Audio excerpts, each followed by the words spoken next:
Whispers of St. Bartholomew's. The skeletal remains of St. Bartholomew's clawed at the bruised twilight sky. Its blackened timbers like charred bones stood sentinel against the wind that whispered through the hollowed-out windows. Even from the perimeter fence, the smell of long-dead embers clung to the air, a ghostly perfume of destruction. Legend had it that a deranged preacher, consumed by hellfire sermons, had locked his congregation inside on a stormy night, setting the place ablaze with his own hands. Some whispered it was the devil himself who'd guided his hand. Others spoke of ancient rites, a sacrifice gone wrong. Whatever the truth, St. Bartholomew's had been a cursed place ever since.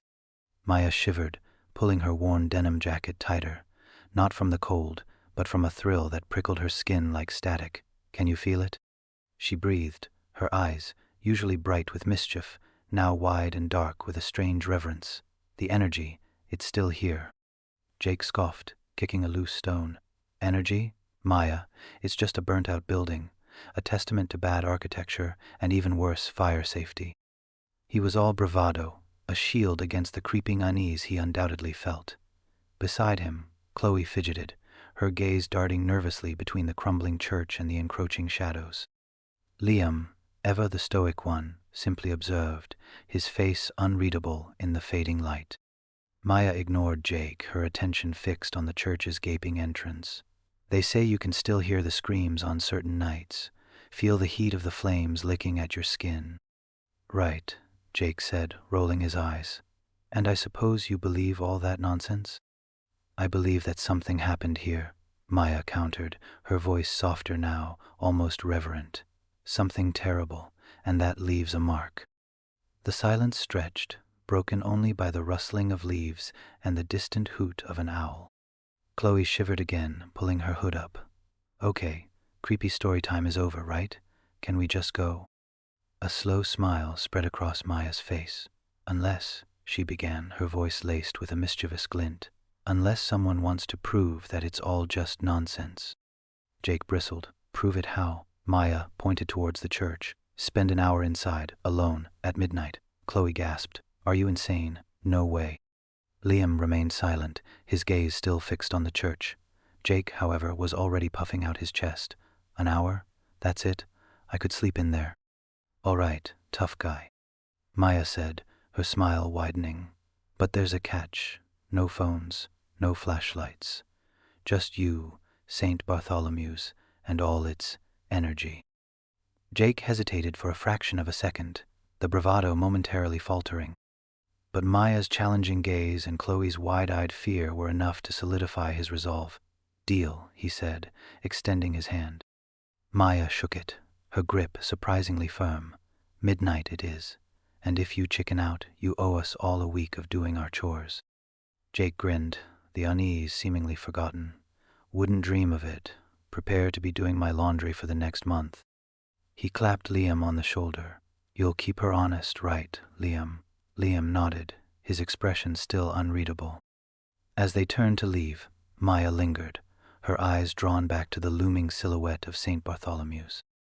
The wind picked up, swirling around her, carrying with it the faintest whisper, a sound like a sigh or a moan lost in the ruins. She couldn't shake the feeling that something was watching them, waiting. And midnight was coming, cracks in the wall. The rusted gate gave way with a groan, protesting their intrusion. Ivy, thick as pythons, snaked across the stonework, blurring the line between ruin and nature. Sarah pushed through, her flashlight beam cutting a swath through the gloom. Liam followed, careful to avoid the razor-sharp edges of shattered stained glass that littered the path. Jake brought up the rear, kicking at a loose stone. "Seriously? This is it? Looks like a glorified pile of rocks." "Give it a minute, tough guy," Sarah retorted, her voice echoing eerily in the vast space. The church had been grand once. Even in its decay, skeletal arches clawed at the sky. Charred timbers, black as pitch, crisscrossed above, a grim reminder of the fire. The air hung thick with the smell of wet stone, burnt wood, and something else, something acrid and vaguely metallic that pricked at the back of Jake's throat. They stepped inside. The floor, once polished wood, was now a treacherous mosaic of splintered planks and gaping holes. Sarah played her flashlight across the altar, or what was left of it. A blackened, crumbling stone slab. Imagine what this place must have looked like before. She whispered, "I'm imagining getting out of here before the whole thing collapses on us," Jake muttered, but even he felt a prickle of unease. The silence was oppressive, broken only by the rustling of the wind through broken windows. It wasn't the creaking building silence of an old house. It was a heavy, expectant silence, like something was holding its breath. Liam, ever the explorer, was already poking around the edges of the nave. "Hey, guys, check this out." He pointed his own flashlight at a section of wall where the plaster had peeled away, revealing a dark, narrow passage. "Think it's safe?" Sarah asked, her voice laced with a nervous excitement. "Probably not," Jake said, "but when has that ever stopped us?" He tried to keep the sarcasm in his voice, but it wavered. The metallic scent was growing stronger, and he could feel a strange pressure in his ears, a low hum that seemed to vibrate in his bones. Liam squeezed into the passage, disappearing into the darkness. "Come on, it's just a little crawl space." Sarah hesitated, then followed. Jake sighed, the sound swallowed by the oppressive silence. He didn't want to go. Every instinct screamed at him to turn around and run, but he couldn't let them go alone. He ducked his head and stepped into the passage. The air inside was colder, damper. The smell was almost unbearable now, a cloying, coppery stench that made his stomach churn. As he crawled forward, the beam of his flashlight danced across the rough stone walls, illuminating strange, dark stains that looked disturbingly like dried blood. He swallowed hard, his bravado dissolving like sugar in water. He could hear Sarah and Liam whispering ahead, their voices tight with a mixture of fear and excitement. He rounded a bend in the passage and saw them standing in a small, circular chamber. In the center of the chamber, set into the floor, was a heavy, iron-bound trapdoor. And etched into the stone around the trapdoor, almost invisible beneath layers of grime, were symbols that Jake recognized. Symbols from a book he dismissed as nonsense, a book filled with tales of ancient rituals and unspeakable horrors. He felt a cold dread grip his heart. This wasn't just a ruin. It was something else entirely, something far more sinister. "What do you think is down there?" Sarah breathed, her eyes wide. Jake stared at the trapdoor, his mouth dry. He knew, with a certainty that chilled him to the bone, that whatever was down there should have been left undisturbed. "We need to leave," he said, his voice barely a whisper. "Now." Echoes of the past.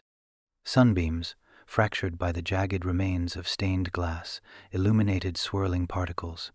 Before them stretched the church's nave, a desolate expanse of crumbling grandeur.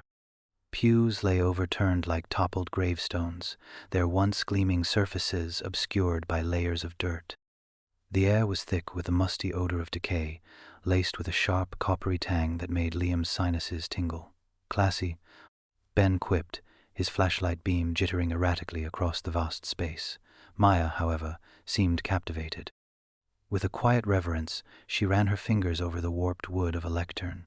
"Imagine the pronouncements made here," she breathed, the secrets confided. Chloe recoiled, hugging herself tighter. "Hard pass," she breathed, barely audible. Liam approached the altar, or what remained. The marble was fractured and discolored, a corner sheared off cleanly. Yet his gaze snagged, not on the damage, but on the disfigurement, marring the floor before it, a dark, viscous stain that had permeated the stone, resisting decades of time and neglect. It bore an unsettling resemblance to dried blood. "What is that?" Chloe croaked, her hand shaking as she gestured. Maya joined them, her expression turning somber. "Legend whispers," she began, her voice a theatrical murmur, "that Reverend Harding, the pastor, succumbed to madness. They say he preached damnation, hallucinating demons and sacrifices. Then, one night during services, he combusted, spontaneously, on that very spot." She gestured grandly at the stain. Reduced to cinders in moments, witnesses were baffled. Some claimed divine judgment, others suspected something far more sinister. Ben scoffed. "Spontaneous combustion? Seriously? Sounds like a convenient fiction to me." Liam, despite himself, reached out with a gloved hand to touch the blotch. It radiated a faint warmth, Even after all these years, perhaps, he allowed, but it's a compelling one. Chloe inhaled sharply. Could we maybe pivot away from talking about self-immolating clergymen? Her gaze darted around the chamber, lingering on the deepening shadows in the corners. I am so not feeling this. Chill, Chloe, Ben stated, though a note of forced lightness crept into his tone. It's just a story. But Chloe remained tense, her face ashen, her eyes wide with a primal dread. Liam recognized that haunted expression. It was the look of someone sensing a presence, something unseen pressing close. No, she whispered, shaking her head emphatically. It's more than a story. I can sense it. Maya frowned, her brow furrowed. Sense what, exactly? Chloe offered no explanation, her focus riveted on the altar, her body trembling slightly. A preternatural chill descended, a cold that burrowed into Liam's very marrow. The metallic scent intensified, almost gagging him. He glanced at Ben, who now wore an expression of distinct discomfort. Even he was registering the shift in the oppressive atmosphere. A low groan resonated through the nave, as though emanating from the building's foundation. It pulsed through them, a deep, guttural thrum that drove the dust motes into a frenzy. Chloe cried out, grasping Liam's sleeve. We have to go, she begged, her voice a terrified rasp. We have to leave, now. The hidden door. Ben's eyes traced the sanctuary, bypassing the altar's skeletal remains and the stained glass shards that shimmered like scattered jewels, focusing instead on the floor. Scorched, yes, but also deliberately repaired. Check this out. He nudged a section of floorboards near a rear pew with his boot. The resulting thud was muted, a deadened echo compared to the surrounding timbers. Jake, ever ready for demolition, was instantly at his side. What am I missing? Looks like flooring. Refitted flooring, Ben countered, kneeling. He smoothed a hand across the grain. Different wood, different finish. Someone put these in relatively recently. Unsheathing his phone, he pierced the gloom with its light. Tiny particles swam in the beam. See, the staining's totally off. Maya craned her neck. So? Maybe the church suffered damage before the blaze, and they fixed it. Possible? Ben conceded, yet his fingers were already outlining the rectangular patch. But why bother perfectly mimicking the pattern? It's not as if anyone was assessing their craftsmanship. Locating the join, he used his multi-tool to begin levering up one of the boards. Jake pitched in, adding his brawn. With a drawn-out screech of stressed wood and corroded nails, the board gave way. Then another, and another. Underneath lay stone. Cold, shadowy, and breathing a faint, soil-tinged aroma that teased Ben's nostrils. A cellar, Jake murmured, already attacking the remaining boards. In moments, a portion of the floor was clear, exposing a tight stone staircase spiraling down into impenetrable blackness. The air rising from the opening possessed an odd quality, a weightiness. Chloe, who had remained silent until now, her gaze jittery as it bounced around the ruins, finally broke her silence. Absolutely not. No way we're descending into that. Her voice quivered slightly. Maya, by contrast, practically vibrated with anticipation. Are you serious? This is unreal. Of course we're going down. She snatched her own flashlight, its beam already delving into the depths. Maya, get real. Chloe pleaded, her voice climbing in register. This place, it feels wrong, don't you sense it? Something awful transpired here, truly awful. We should just leave. Something awful happened above ground, Maya retorted, waving a hand dismissively. That's why the church is a shell. This could be something unique, untouched history. Come on, Chloe, don't be such a scaredy cat. I'm not being a scaredy cat, I'm being reasonable. This is lunacy. We have no clue what's down there. It could be hazardous. It could be anything. Chloe's eyes flew around the sanctuary, as if she expected the very stones to revolt.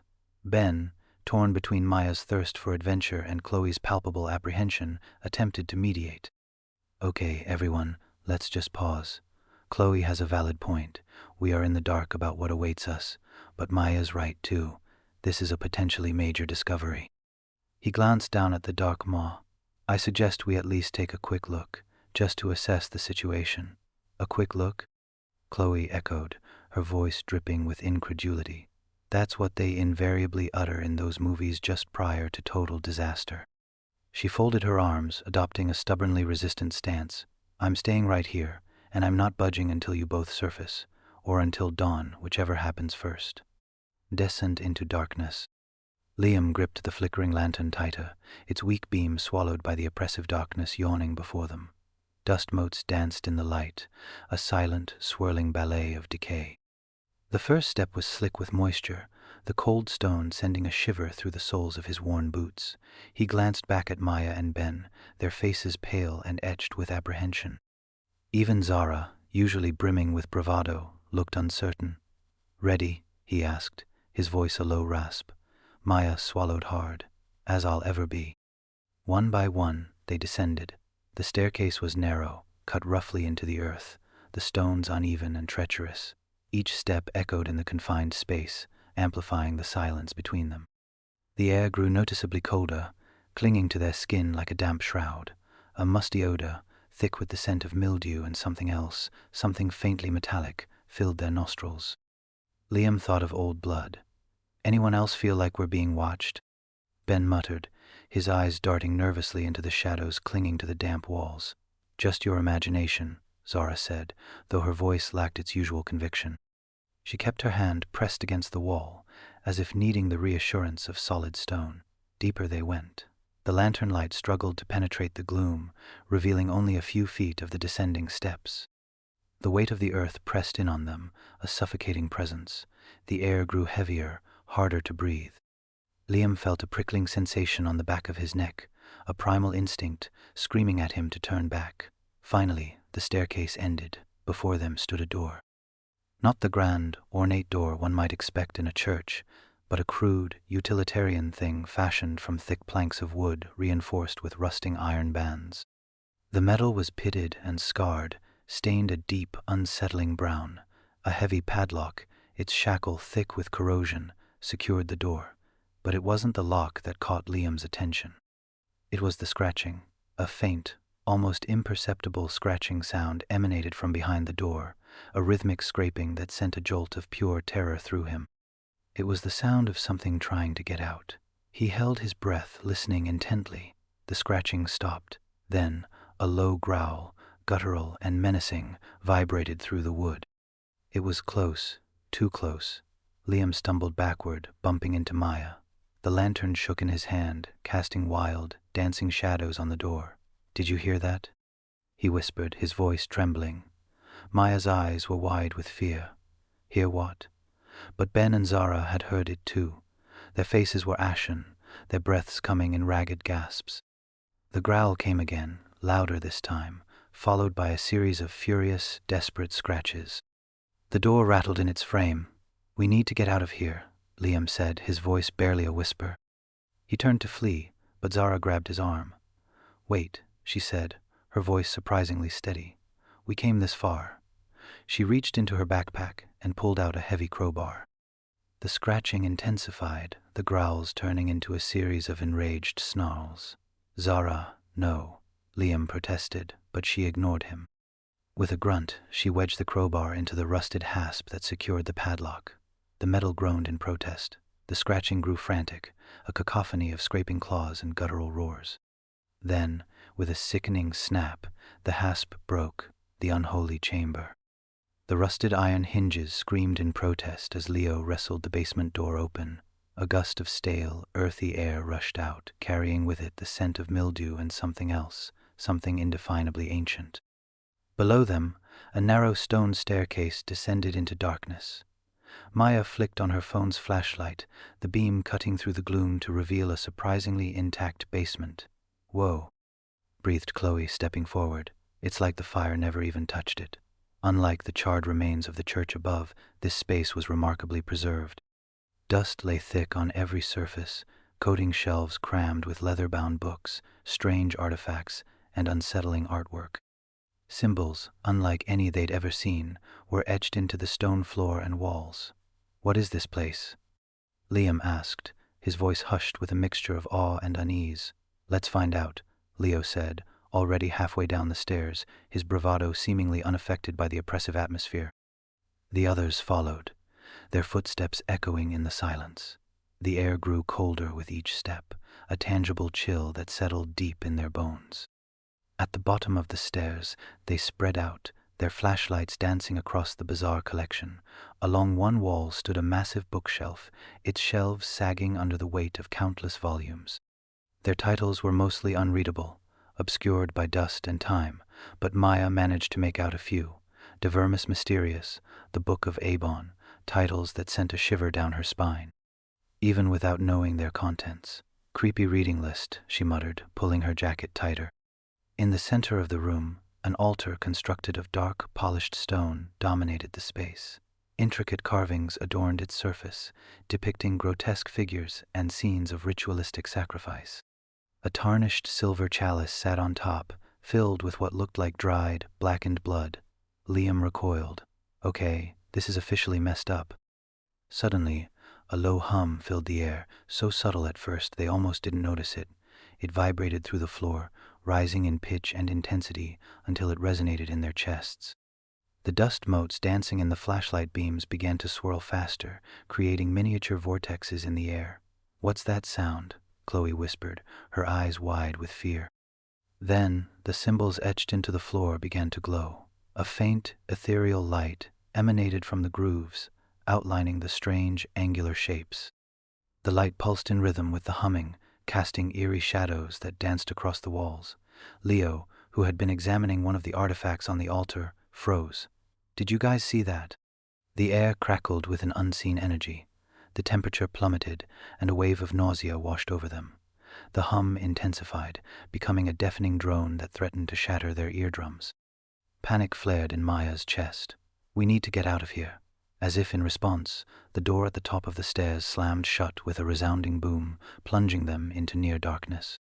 The only light now came from the glowing symbols, illuminating their terrified faces. They were trapped, awakening. The altar vibrated, a low thrum that resonated in Maya's teeth. Cracks spiderwebbed across its surface, glowing with an unnatural, internal light. It wasn't the soft, golden light of stained glass or candles. This was a harsh, pulsating crimson that cast grotesque shadows across the damp stone walls. From the heart of the pulsing light, something began to coalesce. Not smoke, not vapor, but something far more substantial. It started as a shifting darkness, a void within the red glow, and slowly, agonizingly, took shape.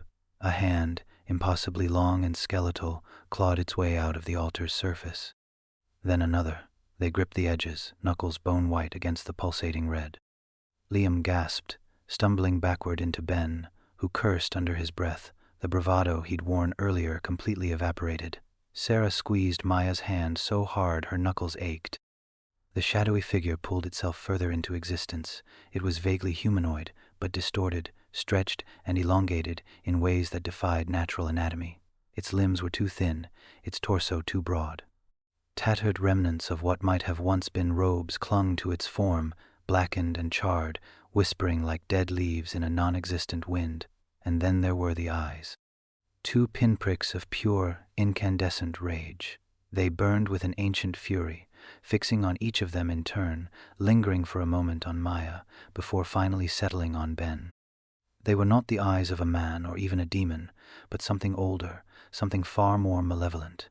A wave of nausea washed over Maya. It wasn't just the smell of damp stone and decay anymore. There was something else, something acrid and sulphurous that stung her nostrils and made her eyes water. The air itself seemed to crackle with malevolent energy. The figure straightened, its head tilting slightly, as if adjusting to the space. The crimson light intensified, bathing the chamber in an unholy glow. The shadows danced and writhed, mimicking the figure's grotesque movements. Then it spoke. The sound was not a voice, not in the way they understood it. It was a resonance, a vibration that seemed to bypass their ears entirely and drill directly into their skulls. Each syllable was a hammer blow, each word a chilling echo in the hollows of their minds. Who dares disturb my slumber? The question hung in the air, heavy and suffocating. Ben, paralyzed with fear, could only stammer. Liam, ever the pragmatist, even in the face of unimaginable horror, managed to croak out. We didn't know. The burning eyes narrowed. Ignorance is no excuse. The figure took a step forward, and the floor beneath its feet crumbled to dust. You have broken the seal. Now you will pay the price. Sarah screamed, a high-pitched, desperate sound that was quickly swallowed by the oppressive silence that followed the figure's words. Maya felt a cold dread grip her heart, a certainty that they had unleashed something truly terrible. Their youthful curiosity, their reckless pursuit of thrills, had awakened a nightmare far beyond their comprehension. They were trapped, and whatever this thing was, it was hungry, cross, and chaos. Chloe's scream ripped through the humid air, a raw sound that bounced off the stone walls and amplified the terror. Jake, ever the stoic one, just froze, his eyes wide and unfocused, like a deer caught in headlights. The air crackled with an unseen energy, making the hairs on Maya's arms stand on end. The figure, impossibly tall and wreathed in shadows, shifted, its presence pressing down on them, suffocating. Maya remembered her grandmother's stories, whispered late at night, about the church's founding, about the zealous priest who'd arrived with a silver cross blessed by the Pope himself. A cross said to ward off things like this. It was a long shot, a desperate grasp at a thread of hope, but she had to try. She fumbled in her pocket, her fingers closing around the cool, smooth metal of the small silver cross she always carried, a keepsake, a habit, never before anything more. Now, it felt like the only weapon they had. Taking a shaky breath, she stepped forward, placing herself between her friends and the looming figure. "In the name of God," she said, her voice trembling but firm, "I command you to stop." She held the cross out, her hand shaking. The effect was immediate. The figure recoiled as if struck, its shadowy form flickering violently. A hiss, like air escaping a punctured tire, filled the basement. It stumbled backward, its movements less fluid, more pained. "Now," Maya yelled, her voice gaining strength as she saw the entity weaken. Ben, finally snapping out of his daze, reacted instantly. He grabbed a nearby wooden table, its surface scarred and blackened with age, and shoved it with all his might. The table crashed into the figure, momentarily disrupting its form. Chaos erupted. Chloe, spurred by the opportunity, scrambled to her feet, pulling Jake with her. "Come on, we have to get out of here," she shrieked, her voice barely audible above the roaring in Maya's ears. They stumbled over overturned chairs and scattered debris, their escape a frantic ballet of near misses and desperate lunges. Ben grabbed a rusty metal pipe lying on the floor and swung it wildly, creating a makeshift barricade. The sound of metal scraping against stone echoed through the basement, adding to the cacophony. Maya kept the cross raised, her eyes fixed on the figure. It was still recoiling, struggling to maintain its form in the face of the cross's power, but she knew it was only a temporary reprieve. She could feel its rage, its burning hatred focused on her. They reached the stone steps leading back up to the main floor of the church, their legs burning with exertion. Ben, bringing up the rear, hurled the metal pipe at the figure, hitting it squarely in the chest.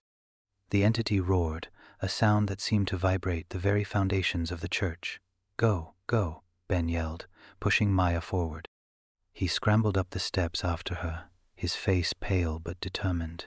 They burst through the trapdoor, collapsing onto the dusty floor of the ruined church, gasping for air. The trapdoor slammed shut behind them, but the sounds from below, the enraged roars and the sickening scraping, continued, a chilling reminder of what they had just unleashed, haunted forever. A surge of adrenaline yanked them upward. Liam, propelled by raw instinct, scrambled over the fallen debris, his boots losing purchase on the slick stones. Chloe, composure shattered, faltered, her lungs struggling for air. Ben, a litany of apologies spilling from his lips, hoisted her, his features contorted with dread. Behind them, Maya's inhuman screech resonated, closing the distance, dripping with vicious glee. "Move," Liam barked, the urgency implicit. They surged forward, a desperate, ungainly dance fueled by fear. The staircase seemed to elongate, each step a monumental struggle against the encroaching darkness. A whimper escaped Chloe, a fragile sound amidst the cacophony of their desperate retreat. They burst back into the hall, the wan moonlight filtering through the barricaded windows, a faint promise of sanctuary. Liam wasted no time. He clawed at the makeshift trapdoor, his fingers clumsy on the rough planks. "Give me a hand," he strained, muscles screaming. Ben, jolted from his paralyzing fear, joined the effort. Together, they fought the recalcitrant boards, the wood protesting with splintering cracks and groans. Chloe, face drained of color, stood sentinel, her gaze fixed on the abyss, anticipating Maya's emergence. The final board thudded into place. They slumped against their barricade, chests laboring, the ensuing hush amplifying the frantic drumbeat in their ears. But the silence was a phantom. A low, guttural rumble rose from below, vibrating through the floor and into the marrow of their bones. It swelled, slowly, relentlessly, into a thunderous roar that shook the very stones of the church. Plaster dust sifted down from the ceiling, the air crackled with an unseen power, the roar intensified, a maelstrom of fury and anguish that threatened to rupture their eardrums. Chloe's scream, a piercing cry, was consumed by the monstrous din. Liam squeezed his eyes shut, anticipating the inevitable onslaught. Ben, face buried in his hands, dissolved into helpless sobs. Then, with the abruptness of a snapped string, it ceased. Silence descended, absolute and oppressive. Only the harsh rasp of their breath cut through the stillness. They remained petrified, pinned against the floor, afraid to stir, afraid to draw another breath. Minutes bled into an age. The moonlight crept across the floor, painting grotesque shapes with the shadows. Still, nothing stirred. Finally, Liam risked movement. He straightened, his legs shaky. He met Chloe's gaze, then Ben's, their faces gaunt with lingering terror. "Is it gone?" he croaked, his voice ragged. Chloe shook her head, her eyes wide with disbelief, haunted by the afterimage of horror. "I don't know," she whispered. "I don't think it can leave." Ben raised his head, his eyes bloodshot and swollen. "We trapped it again, just like before, right?" Liam stared at the barrier, at the flimsy shield they'd erected.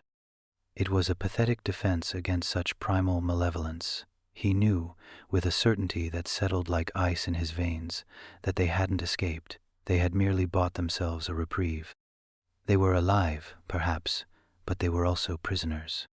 Captives of the memory of what they had witnessed, the echo of what they had unleashed, the knowledge that something unspeakable lurked beneath them, biding its time. They would never again be whole. They were condemned to be haunted forever.